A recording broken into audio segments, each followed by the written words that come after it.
All right, welcome to today's Explainer. We're doing something a little bit different today. We're actually taking a journey way, way back in time to unpack a bedrock concept of modern global finance. Now, I know what you're thinking. Dinosaurs and financial benchmarks. Yeah, they kind of seem like they belong in completely different universes. But stick with me here, because by the end of this, you'll see exactly why this prehistoric setup is literally the perfect way to understand it. We're going to follow a very wise adult dinosaur and a super curious baby dinosaur to totally demystify this crucial financial rate known as SOFR.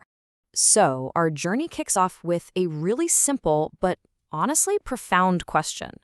It's the younger dinosaur asking, "Teacher, why is SOFR said to have risk approaching zero?" And, it's a completely valid question. In the super complex, often messy world of finance, claiming something has zero risk is a massive, bold statement.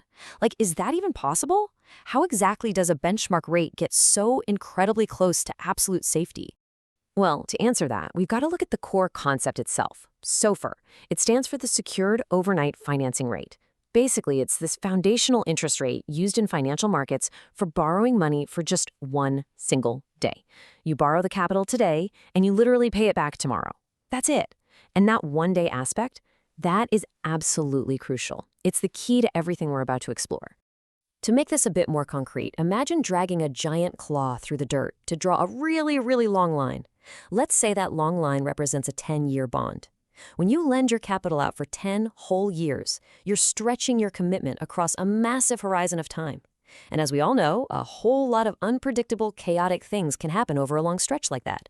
Think about it. Over a 10-year span, the environment can change radically. A volcano could just suddenly erupt, massive rainstorms could completely flood the plains, or, food could just become incredibly scarce. This actually perfectly mirrors real-world financial markets. If you lock your money away for 10 years, economic conditions are going to fluctuate. Interest rates will shift around, and entirely unforeseen global events will inevitably rock the markets.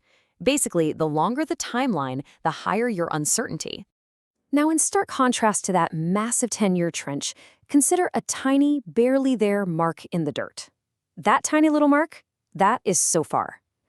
Because SOFR is based on a lightning-fast, single-day transaction, all those dangers that time creates are virtually eliminated.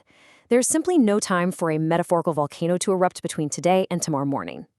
And this brings us right to a formal financial concept known as term risk. This is essentially the financial danger and uncertainty that grows as the time period of a loan gets longer. If you lend out your resources and have to wait 10 whole years to get them back, man, you carry a decade of worry with you. But getting them back tomorrow morning, you have total, complete peace of mind. But why exactly does a shorter time mean less risk of losing value? Well, picture a massive, long seesaw built out of a huge wooden log and a stone. If one side of that long seesaw moves, even a tiny, tiny bit, the other end swings wildly through the air. In finance, a long maturity bond acts exactly like that long seesaw. If the baseline interest rate changes even slightly, the price and value of that long-term bond are going to swing drastically. And this right here is where the genius structure of SOFR becomes so apparent. SOFR is basically a seesaw with almost no board.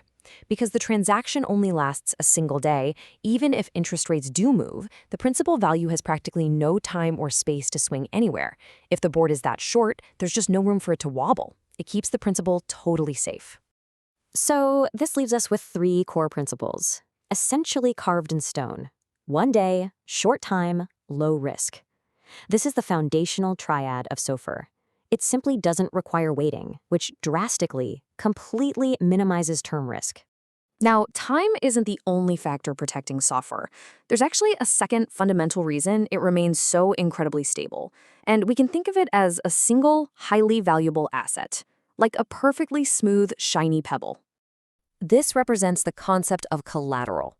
Imagine you desperately need to borrow some resources. To prove you're absolutely good for it and you'll pay them back, you leave a highly valuable asset behind as a guarantee. When you return what you borrowed, you get your asset back.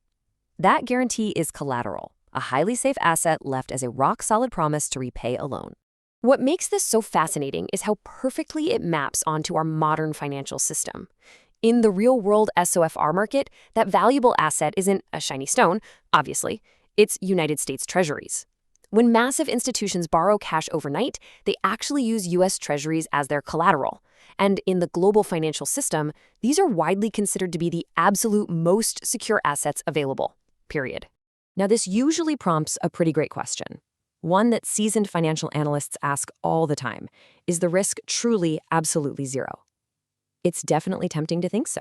I mean, given the overnight timeline and the unbreakable U.S. Treasury collateral, it seems bulletproof.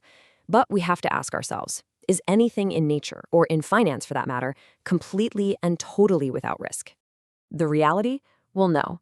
Just as a perfectly peaceful landscape can suddenly get hit by a massive flash flood, financial markets always carry some residual risks. Liquidity could suddenly dry up, unforeseen market stresses could pop out of nowhere, or sudden systemic changes might literally happen overnight. So mathematically, risk is never absolute zero. However, when you compare it to almost any other rate out there, SOFR structure brilliantly isolates and protects it against your standard market volatilities. It ultimately comes down to one definitive statement, kind of the golden rule here. SOFR is a one-day secured rate. That one single sentence packs in the entire mechanism of its safety. It is overnight, which, as we discussed, practically eliminates term risk, and it's secured, meaning it is backed by literally the world's safest collateral. So, to pull it all together, SOFR rests on three unshakable pillars. First off, it is a one-day rate. Second, because of that incredibly short duration, there is almost no term risk. Remember, our metaphorical seesaw has absolutely no room to swing. And third, it is securely backed by U.S. Treasuries. This combination is exactly why the entire financial world looks to SOFR as a near risk-free rate. When you really step back and look at the big picture, all those chaotic, unpredictable dangers of a 10-year timeline just feel very, very far away when you only have to worry about a single, incredibly well-protected night. One day, short time, low risk. It's honestly incredible how such a primitive metaphor, just drawing lines in the dirt and trading secure little assets, can so perfectly demystify the heavily complex mechanics of modern global finance. SOFR really isn't just some technical acronym for bankers. It's a structural key to reducing risk in our entire global economy. So why does SOFR risk approach zero? Because it's overnight, it's secured, and it's extremely short in duration. It is an absolute masterclass in risk management. But it leaves us with a pretty fascinating thought to ponder as we wrap up. If we can successfully engineer a financial benchmark to have near zero risk just by shrinking its timeline down to a single day, what other massive, unpredictable risks in our modern systems could we solve simply by breaking them down into their absolute shortest possible increments? Thank you so much for joining me on this explainer today. And hey, keep asking those great questions.